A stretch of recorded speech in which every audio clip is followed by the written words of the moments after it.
देखिए, राणा सांगा का अगर अपमान हमारे सांसद जी ने किया है तो 2003 में अटल बिहारी वाजपेयी की सरकार थी।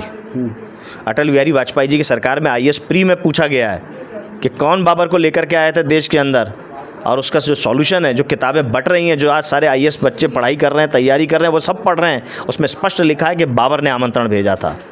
तो आज जो पढ़ाई करने वाले लोग, जो देश की सबसे बड़ी परीक्षा है उसकी जो तैयारी कर रहे हैं, वो यही इतिहास पढ़ रहे हैं कि बाबर को देश के अंदर किसी ने बुलाया तो राणा सांगा ने बुलाया। राणा सांगा की उसमें अहम भूमिका थी, आमंत्रण भेजा था। तो जब अहम भूमिका थी, अगर ये सब पढ़ाया जा रहा है, लोग पढ़ रहे हैं, परीक्षा में पूछा जा रहा है, तो भारतीय जनता पार्टी उससे कैसे उपेक्षित है? तो जो लोग नाराज हो गए क्योंकि सुमन जी दलित हैं इसीलिए। और यही बात जब संजय सिंह कह रहे हैं, उनकी बिरादरी के, जो हमारे नेता ने कहा कि तुम्हारी बिरादरी के लोग होंगे तो नहीं कह पाओगे, वही बात जब संजय सिंह कह रहे हैं आम आदमी पार्टी के, तो आप उनके घर में हिम्मत नहीं कर पा रहे हो। वही बात जब अटल बिहारी वाजपेयी की सरकार 2003 के प्री के एग्जाम में पूछ रही है तो तुम हिम्मत नहीं कर पा रहे हो। ये स्वयं दर्जे की बात है। जय सिंह और मान सिंह के लिए कहने की हिम्मत नहीं कर पा रहे, बड़े इतिहासकार बन रहे हो। राजा तो ना ठाकुर होते थे ना हिंदू होते थे, राजा होता था अपनी विरासत को संभालने के लिए, अपने क्षेत्र को बनाने के लिए। और आप कह दिया कि आपको माफ़ी मांगनी पड़ेगी सांसद जी को, नहीं तो फिर देख लेंगे। देखिए, सुमन साहब ने साफ कह दिया, पूरी पार्टी उनके साथ खड़ी है। जो इतिहासकारों ने दर्ज कर दिया, इतिहास किसी ने देखा नहीं है, जो इतिहासकारों ने इतिहास दर्ज कर दिया वो मान रहे हैं और इतिहास में दर्ज है। राणा सांगा का भी, जय सिंह का भी, मान सिंह का भी, और तमाम उन सब मुगल पुत्रों का जिन्होंने गुलामी करी, अपने पूर्वजों को नतमस्तक किया देश को गुलाम बनाने में, जिन्होंने अंग्रेज़ों का साथ दिया देश को गुलाम बनाने में, और हम सब लोगों ने उन आक्रांताओं से लड़ करके देश को आज़ादी दिलाई। हम आज़ाद जीवन जी रहे हैं। 100 साल का आरएसएस हुआ है। हमने तो उन लोगों का सूरज भी देखा है जिनका सूरज डूबता नहीं था। देश की जनता ने उनको भी देखा है और उनका सूरज डूब गया इस दुनिया से। वो अंग्रेजी फिरंगी चले गए। आरएसएस की कितने ताकत है। ये आरएसएस तो वैसे ही डरपोक लोग हैं, माफी वीर लोग हैं। जब ये झुंड में होते हैं तभी हिम्मत दिखा पाते हैं, अकेला आदमी तो इनका मुंह भी नहीं खोल पाता। रणनीत सेना ने तो ये भी कह दिया कि अखिलेश यादव की सुरक्षा हटा दें तो उनको भी देख लेंगे हम। नहीं, सुरक्षा हटा दें, फूलन देवी जी की सुरक्षा हटा तो दी थी।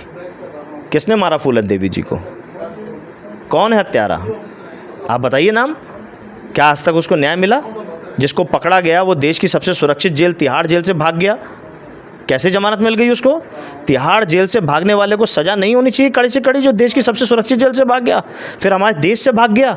लेकिन एक हत्यारे को, जिस पे हत्या का मुकदमा हो, जिसने खुद कबूलनामा किया हो कि मैंने हत्या की है देश के सबसे सुरक्षित क्षेत्र से, उसको हिंदू हृदय सम्राट बना देते हो आप। वाह भाई, हत्यारा आपका हिंदू हृदय सम्राट हो गया।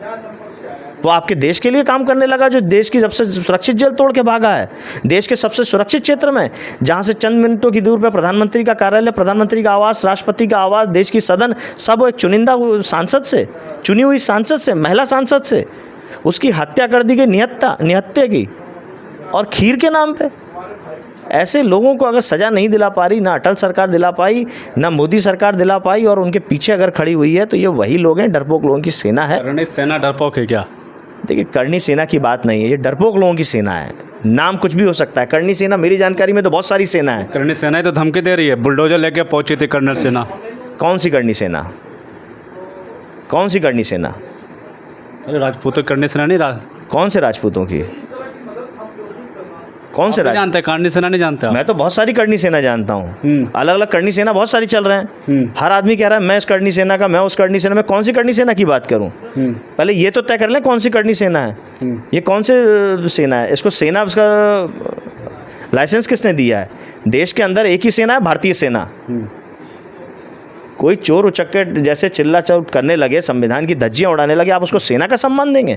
हमारी सेना केवल एक ही है, भारतीय सेना, हम उसका सम्मान करते हैं। बाकी कोई अपने आगे और पीछे सेना जोड़ ले और हम सोचें कि हम उसका सम्मान करते हैं, हम ऐसी किसी भी सेना को नहीं जानते। हम एक ही को जानते हैं, भारतीय जनता पार्टी, जो भाईचारा ख़त्म कर रही है, जो सौहार्द बिगाड़ रही है, आपस में एक दूसरे को लड़ाने का काम कर रही है, और ये वही काम कर रही है। कल समाजवादी प्रदर्शन कर रहे, समाजवादी ऑफिस के सामने पुतला जला दिया गया सांसद गाजियाबाद में, सांसद जी का। ये सरकार की विफलता है। अगर कोई आदमी मेरे घर के सामने मेरे बच्चे का या मेरा पुतला जलाएगा और मेरे परिवार के लोग अगर आकर के उसका विरोध करेंगे और झगड़ा बढ़ेगा और मारकाट हो जाएगी, कौन जिम्मेदारी लेगा? तो ये सरकार की नपुंसकता है कि आप झगड़ा लगड़ाने के काम कर रहे हैं। किसने इजाज़त दे दी उनको पुतला जलाने की पार्टी कार्यालय के सामने? ये सरकार की तो छूट है ना, झगड़ा लगाने के लिए ना। ये तो समाजवादी लोग हैं जो झगड़ा कर नहीं रहे हैं। लेकिन भारतीय जनता पार्टी की तरफ से तो पूरा काम है झगड़ा लगाने का।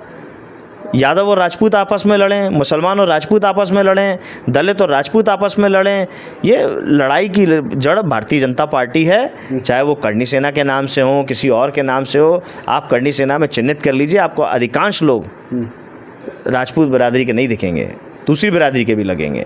अगर राजपूत नाराज़ होता तो भारतीय समाजवादी पार्टी के अंदर भी राजपूत हैं, वो भी नाराज़ होते। लेकिन वो अगर आज सुमन जी के साथ खड़े हैं तो वो इसीलिए खड़े हैं कि वो सच के साथ खड़े हैं। करने से ये भी तो कह रहे हैं कि समाजवादी को भी ख़त्म कर देंगे अब यूपी से।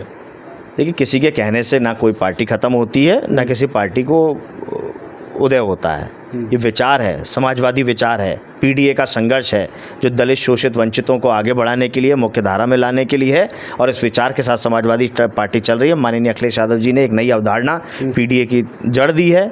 अब वो लिख दी गई है, इतिहास में दर्ज हो गया है कि अब आने वाले समय में अगर पीडीए को सही न्याय कोई दिला पा रहा है तो माननीय अखिलेश यादव जी दिला रहे हैं। उत्तर प्रदेश की जनता ने देश के सबसे बड़े चुनाव में माननीय अखिलेश यादव जी को बड़ा नेता चुना है, बड़ी पार्टी चुना है। भारतीय जनता पार्टी को अस्वीकार किया है, ये कड़वा सच है। ये भारतीय जनता पार्टी को मानना पड़ेगा, स्वीकार करना पड़ेगा। जो ये दावे कहती है हम लगातार चुनाव जीत रहे हैं, जीत नहीं रहे, लगातार भारतीय जनता पार्टी चुनाव हार रही है। तो आप करें ना दलित के नाम पर दलित सांसद कर करके। नहीं, हमारे नेता ने ये पूछा कि अगर रामजी लाल सुमन दलित नहीं होते तो क्या उनके घर पे हमला होता? अपमान हुआ तो तब भी हमला होता। अगर लगता है उन लोगों का अपमान किया तो शायद होता। मैंने आईएएस प्री का एग्ज़ाम का उदाहरण दे दिया। 2003 में अटल बिहारी वाजपेयी की सरकार थी, सवाल यही पूछा गया था, जवाब भी यही था उसका जो सुमन जी ने कहा है। जलाइए अटल बिहारी वाजपेयी का पुतला, फोड़ दीजिए जितनी मूर्तियाँ लगाई हैं भारतीय जनता पार्टी सरकार ने।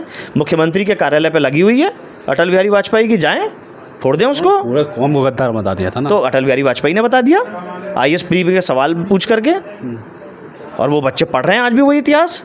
चलाइए ना पुतला, फोड़िए दीवारें उनकी, किसने रोका है? लेकिन हिम्मत नहीं, क्योंकि दलित हैं, कमज़ोर वर्ग से आते हैं, इसीलिए उनको कमज़ोर समझा जा रहा है।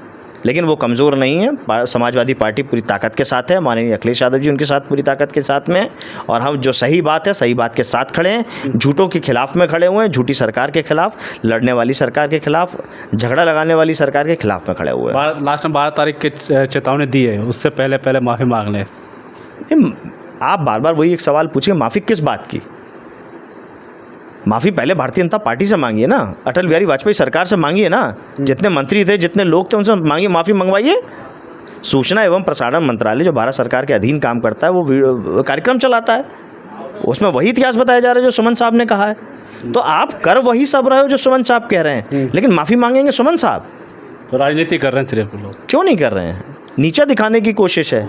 जो दलित वर्ग का आदमी उठ गया है उसको कैसे नीचा दिखाया जाएगा, उसको कैसे छोटा दिखाया जाएगा? केवल यही काम हो रहा है। नहीं तो अगर ये माना जाता है कि हाँ सुमन साहब है, तो चर्चा करते, बहस करते, सदन में आमंत्रित करते बहस में और जुटलाते इतिहास को।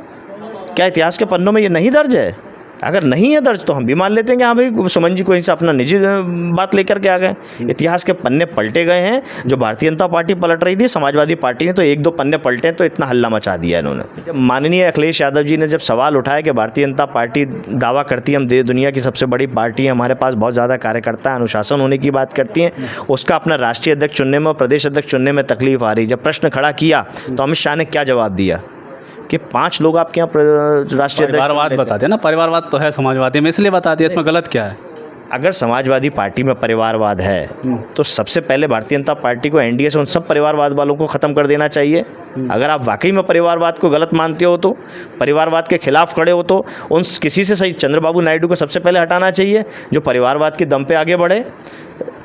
जयंत चौधरी को हटा देना चाहिए, चिराग पासवान को हटा देना चाहिए, संजय निषाद को हटा देना चाहिए, ओपी राजभर को हटा देना ही। सब परिवारवाद वाले ही तो हैं। और आपकी वही परिभाषा और वही गणित के हिसाब से कि 5 लोग राष्ट्रीय अध्यक्ष चुन लेते, उसी से तो चुने हुए लोग हैं। लेकिन ये फैसला तो हमारा है। हमारे राष्ट्रीय अध्यक्ष कौन होंगे? हम श्रद्धेय नेताजी के साथ काम करते थे, हम माननीय अखिलेश यादव जी के साथ काम करते हैं, क्योंकि हम नीति के साथ जुड़े हैं, विचार के साथ जुड़े हैं, उनके व्यक्तित्व के साथ जुड़े हैं। गुलामी करना पसंद ना श्रद्धेय नेताजी ने किया, ना माननीय अखिलेश यादव जी ने किया।